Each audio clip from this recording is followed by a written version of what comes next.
Because we're going to head to Downing Street. We're going to hear from the Prime Minister, the Chief Medical Officer and the Chief Scientific Advisor. Good evening, and apologies for disturbing your Saturday evening with more news of COVID. And I can assure you I wouldn't do this unless it was absolutely necessary. But first I'm going to hand over to Chris and then to Patrick, who will present the latest data. Thank you, Prime Minister. First slide, please. This is a version of a slide that listeners and watchers may have seen several times before, but as you can see, the weekly case rate for COVID, which is in the darker colours, mean that the numbers are worse, is spreading steadily. It was quite heavily concentrated in particular areas, and it is now over quite a large part of the country on the left. And on the right, you can see the rate of change. Anything in brown or yellow, the rate is increasing. The darker the colour, the more rapid the rate of increase. And again, across virtually the entire country now, there is a significant rate of increase. Anything in brown or yellow, the rate is increasing. The thing which correlates most with future NHS capacity and NHS activity from COVID is the spread in people over the age of 60. Although people younger than that can certainly get severe COVID and some of them may need hospitalisation and indeed intensive care, the majority of the disease that causes really severe disease is in that age group. And as you can see, that's a smaller area, but again, that has widened very considerably and is going up across the country. Next slide, please. Data from the ONS, the Office for National Statistics, which is the official data, which is done as a survey across the country, shows that the prevalence of this disease has been going up extremely rapidly over the last few weeks, having been very flat due to the work of everybody in the country over spring and summer. And we now have around 50,000 new cases a day, and that is rising. Next slide, please.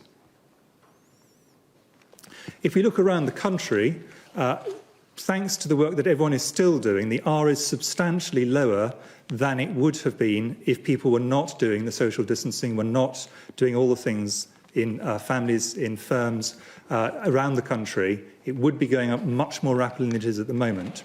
But there is an increase in virtually every part of the country, apart possibly from the northeast, where they have been taking additional measures, substantial additional measures, and there is some evidence of some flattening, but not yet of any evidence of the coronavirus falling.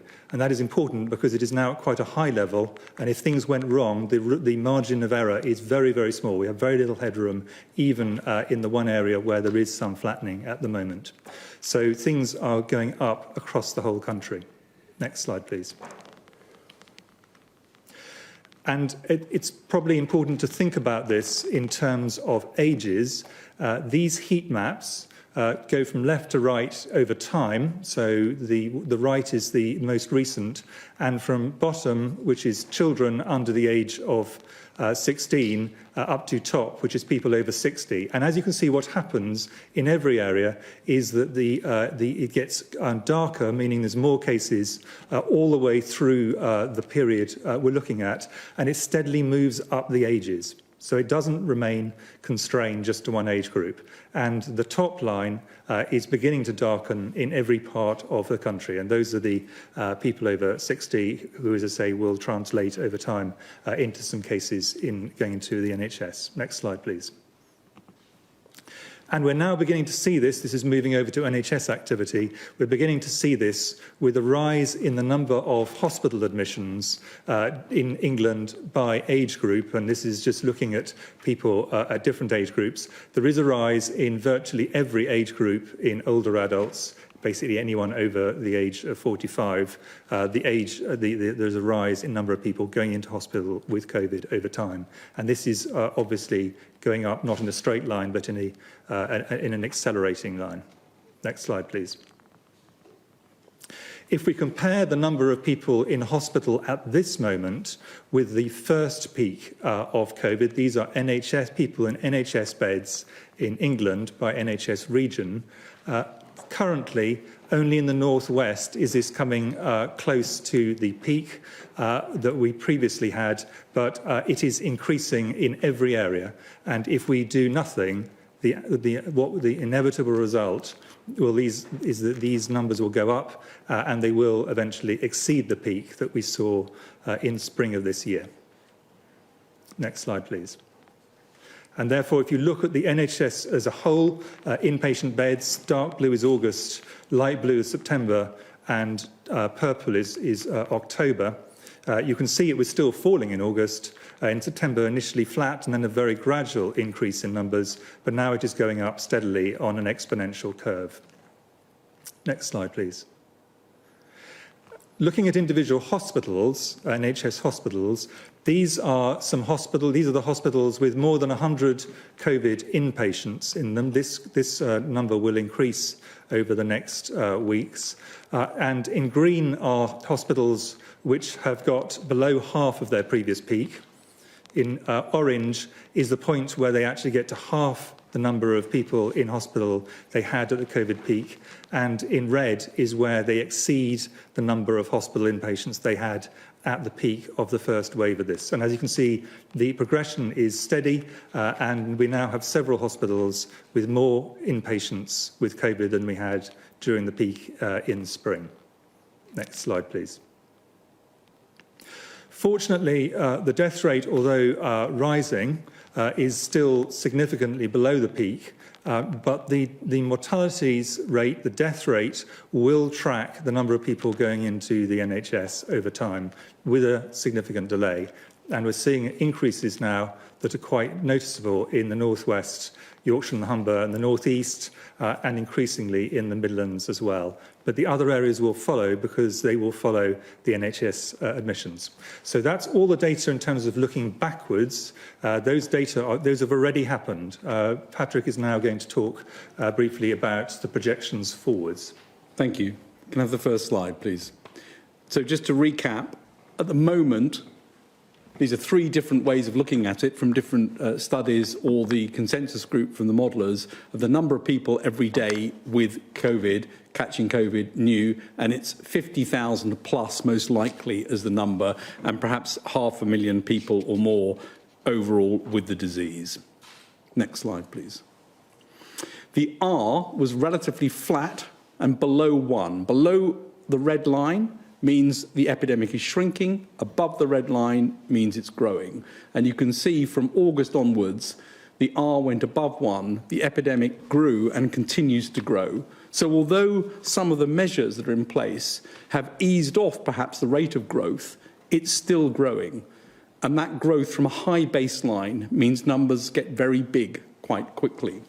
Because of this continued R above 1, the modelling group asked a number of academic groups to create scenarios as to what might happen on assumptions that R stays above 1 and goes between 1.3, 1.5 and possibly up over the course of the winter.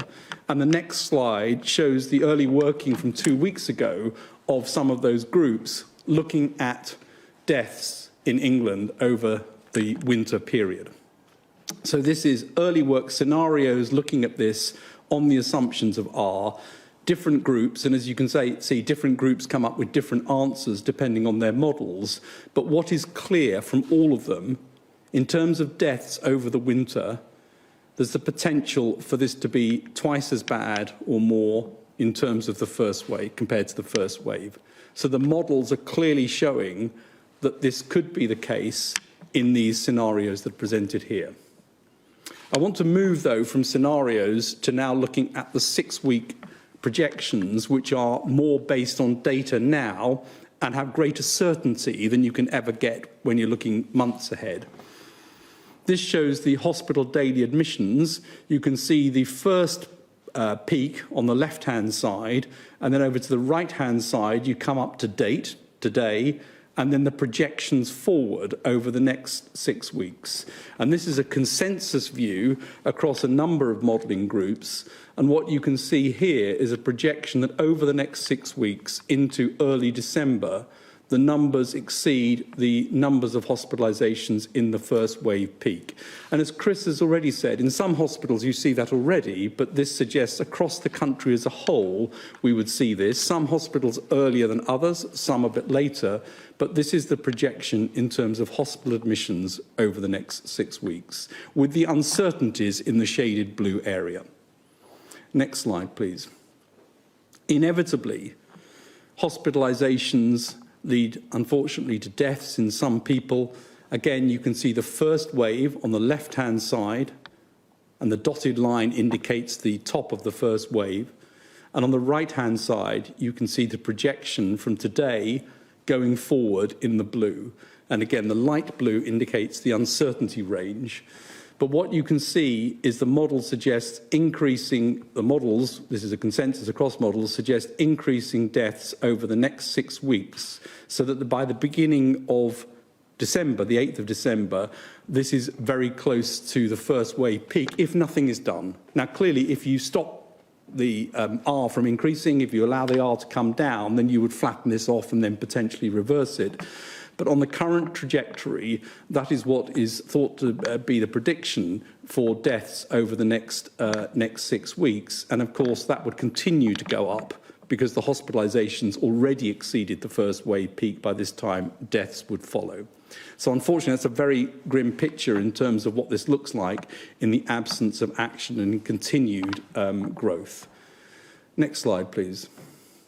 This is a complicated slide. It's from the NHS and it shows what the impact of this would be on NHS beds. So on the left-hand side is acute hospital beds, and on the right-hand side is ventilator beds. It's the same curve you've just seen. So the first peak on the left and then the projection on the right. So the projections that I've just shown you lead, when the NHS do their bed calculations, as peak usage being exceeded on the 20th of November. That's obviously not a precise estimate, but where this would fall on average, that the extra available beds would then be exceeded a couple of days later, 3 days later, and then extra capacity caused by having to postpone, unfortunately, all the things that nobody wants to postpone gets exceeded sometime later in December. And a similar picture is seen on ventilator beds, where the peak gets reached at the towards the end of November or in December, and the currently available get breached a little bit earlier. So this is a picture of what the NHS pressures would look like under the scenarios that are in the 6-week projection. I will hand back to you, Prime Minister. Oh, thank you very much, Patrick, and thanks, Chris. Look, I'm afraid no responsible Prime Minister can ignore the message of those figures. And when I told you 2 weeks ago that we were pursuing a local and a regional approach to tackling this virus, I believed then, and I still believe passionately, that was the right thing to do, because we know the cost of these restrictions, the damage they do, the impact on jobs and on livelihoods and on people's mental health. And no one wants to be imposing these kinds of measures anywhere. And we didn't want to be shutting businesses, pubs, restaurants in one part of the country where incidence was very low, when the vast bulk of the infections were taking place elsewhere. And our hope was that by strong local action, strong local leadership, we could get the rates of infection down where the disease was surging and address the problem thereby across the whole country. I want to thank the millions of people who've been putting up with these restrictions in their areas for so long. I want to thank local leaders who've stepped up and local communities, because as you can see from some of those charts, you know, that the R has been kept lower than it would otherwise have been, and there are signs that your work has been paying off, and we will continue as far as we possibly can to adopt a pragmatic and a local approach in the months ahead.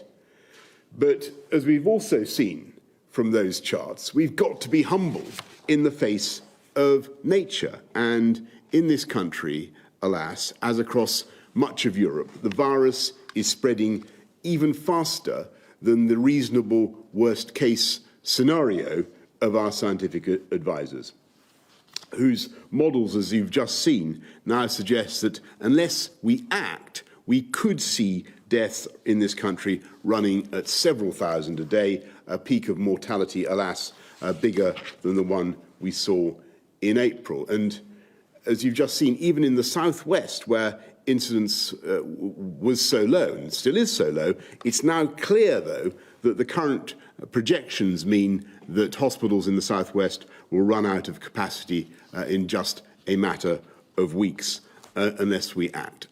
And let me explain why the overrunning of the NHS would be a medical and a moral disaster beyond the raw loss of life.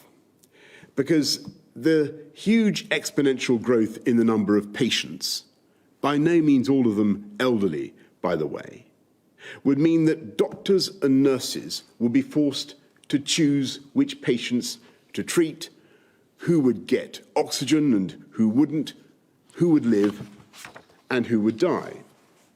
And doctors and nurses would be forced to choose between saving COVID patients and non-COVID patients. And the sheer weight of COVID demand would mean depriving tens of thousands, if not hundreds of thousands, if not millions, of non-COVID patients of the care they need. And it's crucial to grasp this, that the general threat to public health comes not from focusing too much on COVID, but from not focusing enough, from failing to get it under control. And if we let the lines on those graphs grow in the way that they could and the way that they're projected to grow, then the risk is that for the first time in our lives, the NHS will not be there for us and for our families. And even if I could now double capacity overnight, and obviously I'm proud that we have massively increased capacity. We do have the Nightingales. We've got 13,000 more nurses now than we had last year. We've got many more doctors.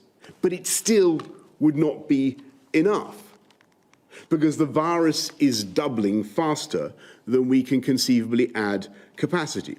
And so now is the time to take action, because there is no alternative. And from Thursday until the start of December, you must stay at home. You may only leave home for specific reasons, including for education, for work, let's say if you cannot work from home, for exercise and recreation outdoors with your household or on your own with one person from another household, for medical reasons, appointments, and to escape injury or harm, to shop for food and essentials, and to provide care for vulnerable people or as a volunteer. I'm afraid non-essential shops, leisure and entertainment venues will all be closed, though click and collect services can continue and essential shops will remain open, so there's no need to stock up. Pubs, bars, and restaurants must close except for takeaway and delivery services. Workplaces should stay open where people can't work from home, for example, in the construction and manufacturing sectors. Single adult households can still form exclusive support bubbles with one other household, and children will still be able to move between homes if their parents are separated. If you're clinically vulnerable or over the age of 60, you should be especially careful to follow the rules and minimise your contacts with others. I know how tough shielding was, and we will not ask people to shield again in the same way, but we are asking those who are clinically extremely vulnerable to minimise their contact with others and not to go to work if they're unable to work from home. I'm under no illusions about how difficult this will be for businesses which have already had to endure such hardship this year, and I'm truly, truly sorry for that. And that's why we are going to extend the furlough system through November. The furlough scheme was a success in the spring. It supported people and businesses in a critical time. We will not end it. We will extend furlough until December. There will be some differences compared to March. these measures, above all, will be time limited. Starting Thursday, the 5th of November, they'll end on Wednesday, the 2nd of December, when we'll seek to ease restrictions, going back into the tiered system on a local and a regional basis, according to the latest data and trends. Christmas is going to be different this year, perhaps very different, but it's my sincere hope and belief that by taking tough action now, we can allow families across the country to be together. My priority, our priority, remains keeping people in education, so childcare, early years settings, schools, colleges and universities will all remain open. Our senior clinicians still advise that school is the best place for children to be. We cannot let this virus damage our children's futures even more than it has already, and I urge parents to continue taking their children to school, and I'm extremely grateful to teachers across the country for their dedication in enabling schools to remain open. And it's vital that we keep provision for non-healthcare groups going. So please, and this is really important, unless your clinicians tell you otherwise, you should continue to use the NHS, get your scans, turn up for your appointments and pick up your treatments. If at all possible, we want you to continue to access these services now and through the winter. Indeed, it's only by taking this action that we can protect the NHS for you. On Monday, I'm going to set out our plans to Parliament. On Wednesday, Parliament will debate and vote on these measures, which, if passed, will, as I say, come into force on Thursday. We've updated the devolved administrations on the action we're taking in England and stand ready to work with them on plans for Christmas and beyond. We should remember that we're not alone in what we're going through. Our friends in Belgium, France, Germany have taken very similar action. And so, as we come together now to fight this second wave, I want to say something about the way ahead, because people will reasonably ask, when will this all end? And as I've said before, I am optimistic that this will feel very different and better by the spring. It's not just that we have ever better medicines and therapies and the realistic hope of a vaccine in the first quarter of next year. We now have the immediate prospect of using many millions of cheap, reliable, and above all, rapid turnaround tests. Tests that you can use yourself to tell you whether or not you're infectious and get the result within 10 to 15 minutes. And we know from trials across the country in schools and hospitals that we can use these tests not just to locate infectious people, but to drive down the disease. And so over the next few days, weeks, we plan a steady but massive expansion in the deployment of these quick turnaround tests, applying them in an ever-growing number of situations, from helping women to have their partners with them in labour wards when they're giving birth, to testing whole towns and even whole cities. The Army has been brought in to work on the logistics, and the programme will begin in a matter of days, working with local communities, local government, public health directors, organisations of all kinds, to help people discover whether or not they're infectious, and then immediately to get them, to help them to self-isolate and stop the spread of the disease. And I can tell you tonight that the scientists may be pretty uniformly gloomy about the immediate options that we face, but they are unanimously optimistic about the medium and the long-term future. We will get through this, but we must act now to contain this autumn surge. We're not going back to the full-scale lockdown of March and April. The measures that I've outlined are less prohibitive and less restrictive, but I'm afraid from Thursday, the basic message is the same. Stay at home, protect the NHS, and save lives. Thank you. I'm now going to go to questions from the public and then from the media. We're going to go first to Matt from Plymouth. Quieter corners of the country, such as South East Cornwall, have very low incidence of COVID, but are we likely to see restrictions put in place in solidarity with the rest of the UK? Well, thanks very much, Matt. Look, it's not solidarity with the rest of the UK, alas. It's not a gesture. What we're seeing, the numbers from the southwest, it's very clear that it's doubling there as well, and the pressure on the hospitals in the southwest is particularly acute, and we've got to recognise that although the incidence is low, it is growing in the southwest, and we need to tackle it. We need to tackle it now. But Chris and Patrick, anything we want to add to that? The only thing to add, Prime Minister, is just to reiterate, many of the areas which are lower have some of the highest rates of increase, and also some areas, including the southwest, are likely to get pressure on beds really relatively early because of the particular way that the NHS is constructed in those areas. Thanks very much, Matt. Let's go to Alex from London.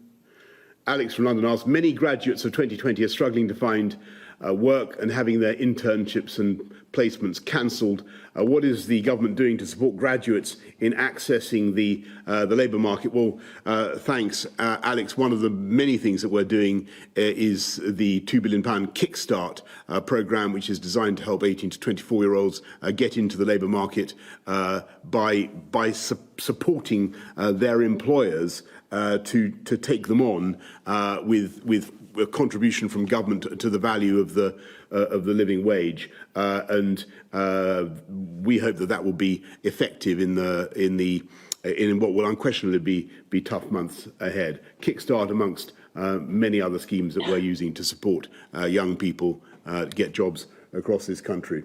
I'm going to go now to, since that was obviously a question for me rather than for the scientists, I'm going to go to Laura Koonsberg of the BBC. Laura. Thank you very much, and good evening, Prime Minister. You were told by your own scientists many weeks ago that you would have to take national action in order to save lives. Prime Minister, what took you so long?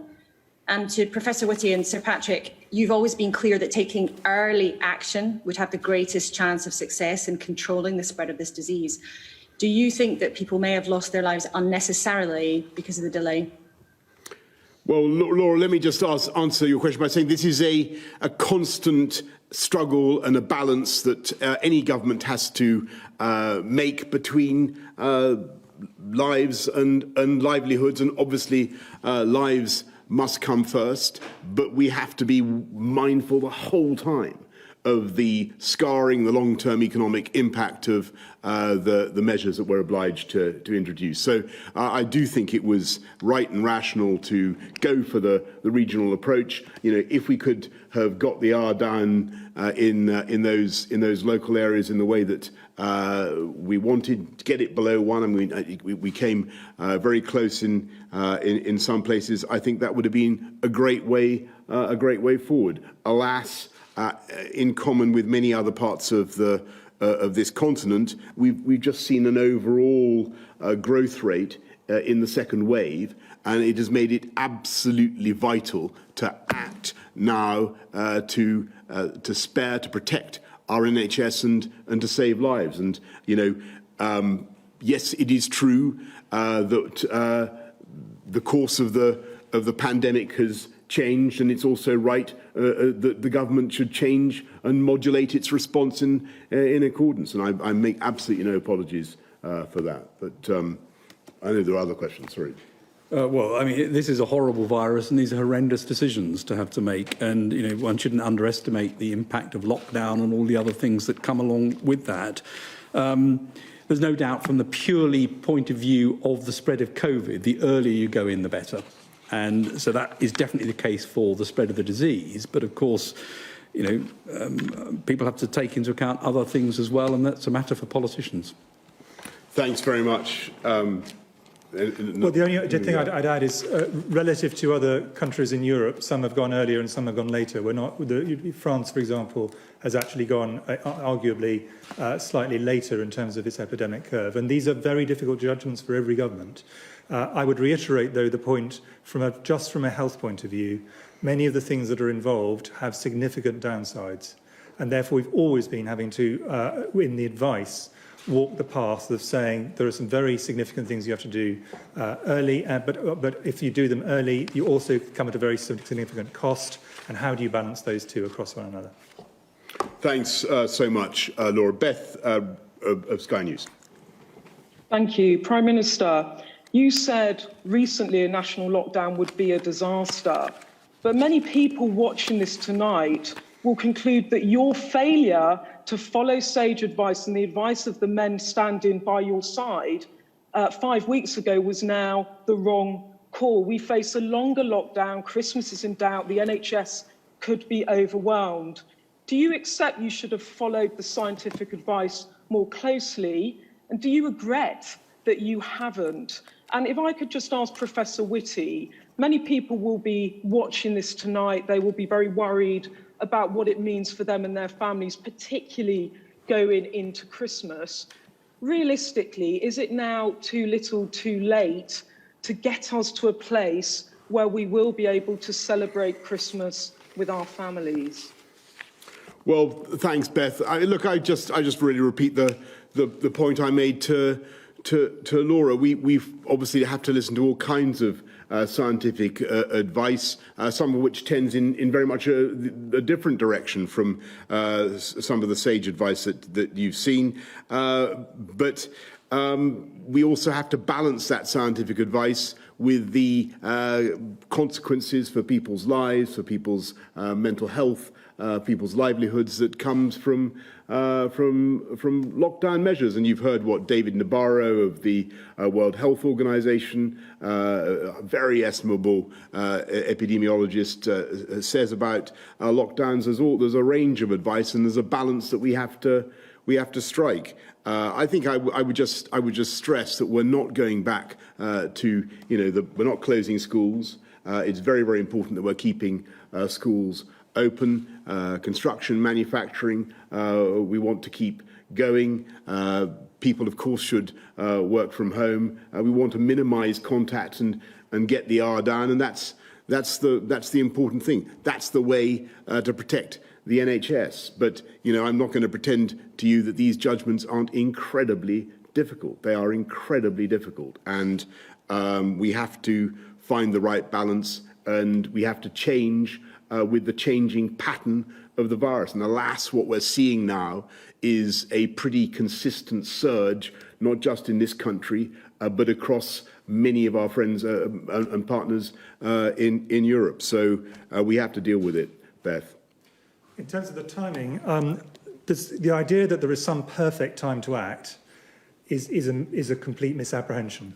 There is basically no perfect time, and there are no good solutions. All the solutions are bad. And what we're trying to do is have the fewest, the least bad set of solutions at a time which you actually achieve the balance that needs to be struck between all these things that ministers have to make decisions on. And in terms of making festivities, whether it's Christmas or any other religious tradition, we would have a much better chance of doing it with these measures than we would if these measures were not being taken today. And I think let us see how this goes over the next few weeks. Thanks very much, Chris. Let's go to, and thanks, Beth. Let's go to Romilly Weeks of ITV News. Prime Minister, thank you. The route out of the first lockdown was supposed to be local restrictions and test and trace. Now those have shown to be totally inadequate. Why do you think that they will help to get us out of a second lockdown? And if I may, do you believe a month of lockdown will be enough to allow families to be together at Christmas? And do you believe, like the Prime Minister, that things will be better by spring?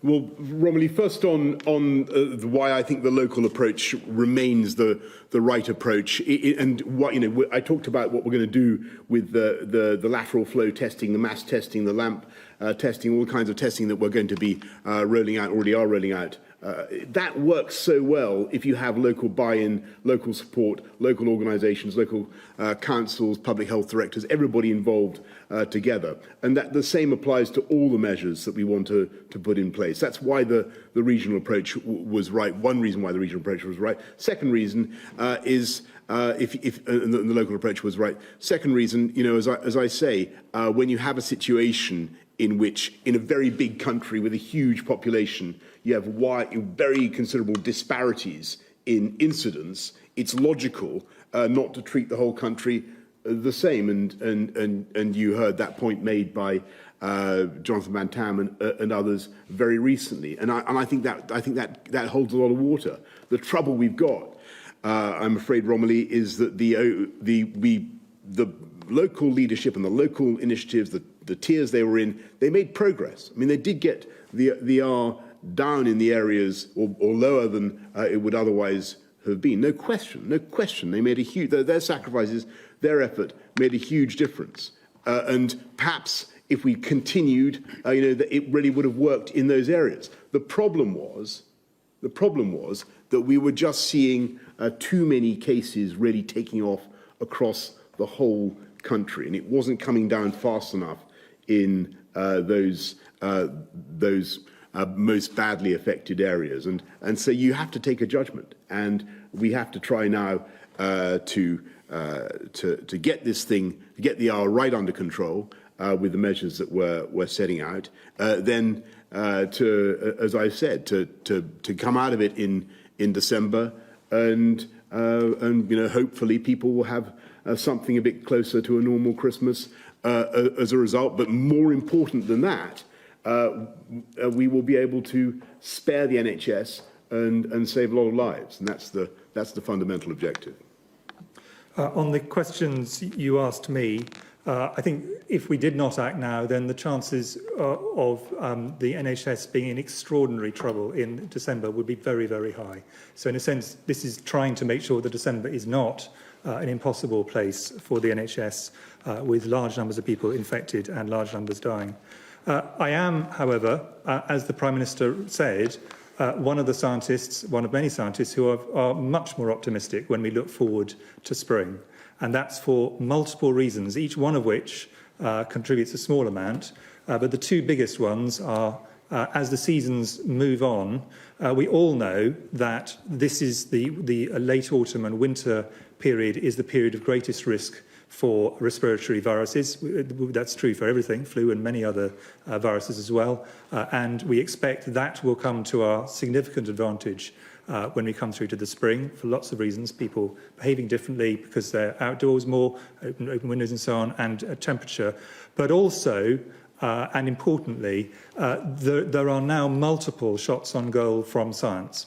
And the scientific effort that is going on at the moment is absolutely unparalleled. From the UK, with enormous work done through the National Institute for Health Research and Medical Research Councils and Wellcome Trust and others, and the academic sector leading that work, also through many countries doing the same kind of activities, and all the pharmaceutical industry engaged. If you think about that body of work, it is steadily going to come on top of this infection, just as it has every infection we've had to date. And I think it is important always to remember that medical science is remarkably effective, but the area it has been most effective is in tackling infectious diseases.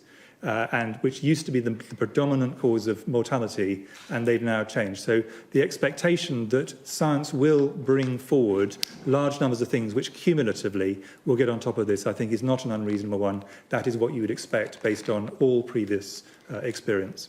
And I think there are three concrete things to bear in mind of the advances in science. First, we now know one drug, dexamethasone, that reduces death from COVID in patients requiring oxygen in hospital.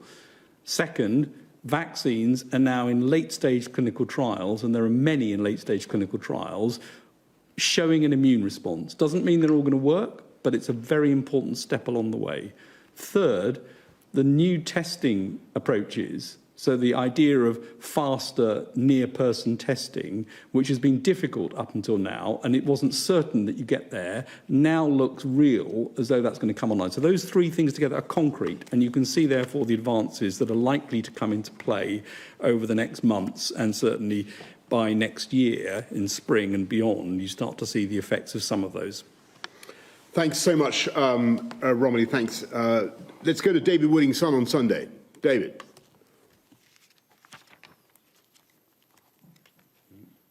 Dave, you need to unmute. You need to unmute. Mute. Thanks. Sorry, apologies.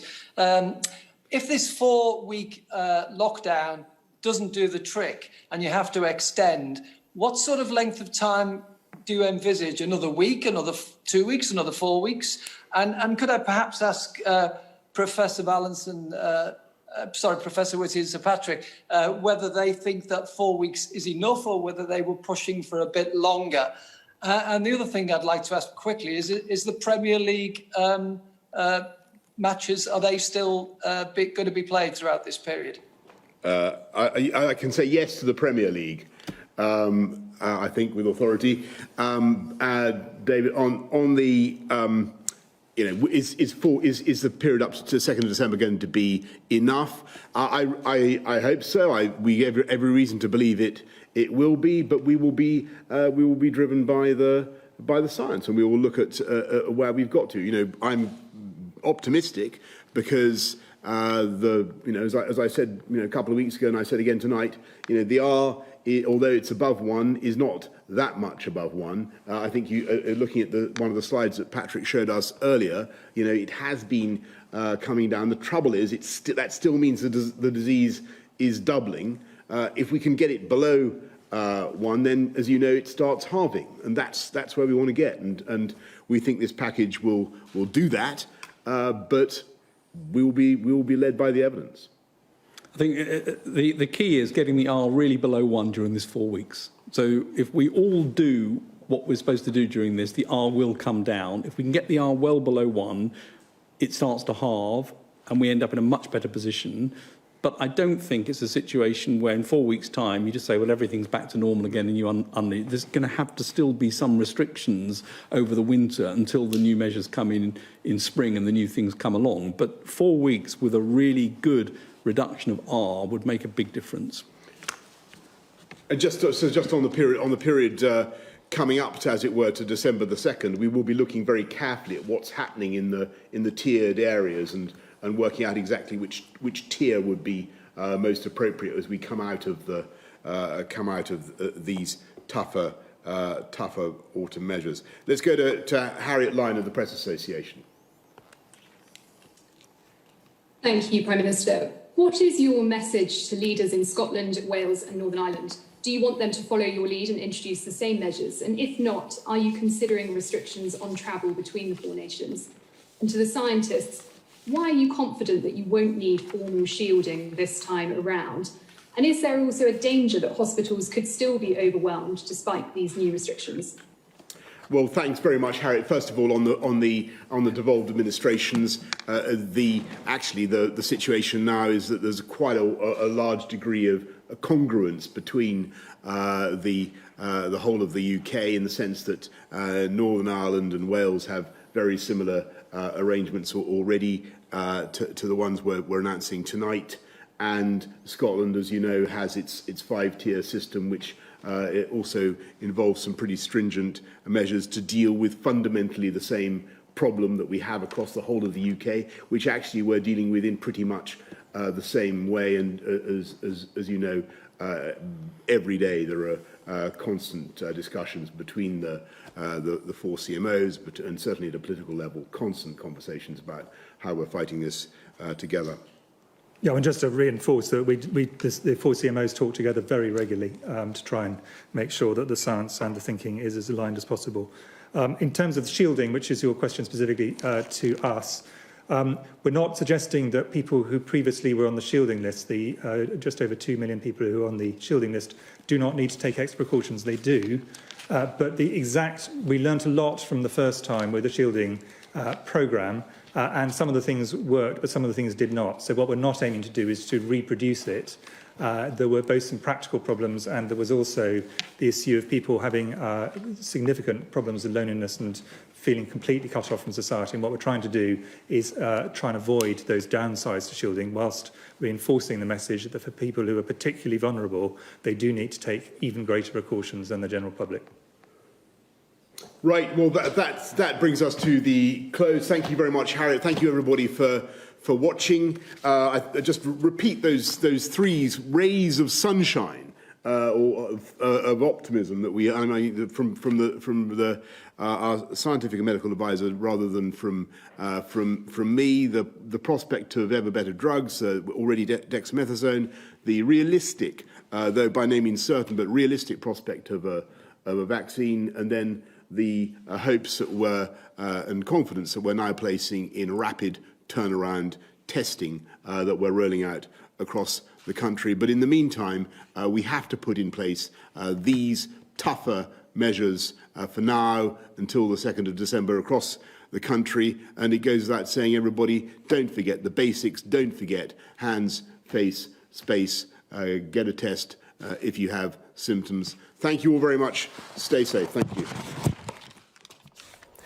So there we have it, and I think you'll agree, a sense of déjà vu, the message there from the Prime Minister to the nation: stay home, protect the NHS and save lives. The same message that we were all told, of course, way back in March. The message coming after some very worrying statistics. 50,000 people, it's estimated, are catching coronavirus a day. 500,000 people or more have it right now, and the projection that over the next 6 weeks hospitalisations would be higher than in the first peak if nothing else is done. The daily death rate could reach nearly 800 by December the 8th, according to government predictions. We heard from the Prime Minister that people in England must stay at home as the country is placed under another national lockdown. Well, we can take a look now at the main developments to come out of the news briefing just now. First, second lockdown will apply from this coming Thursday, will last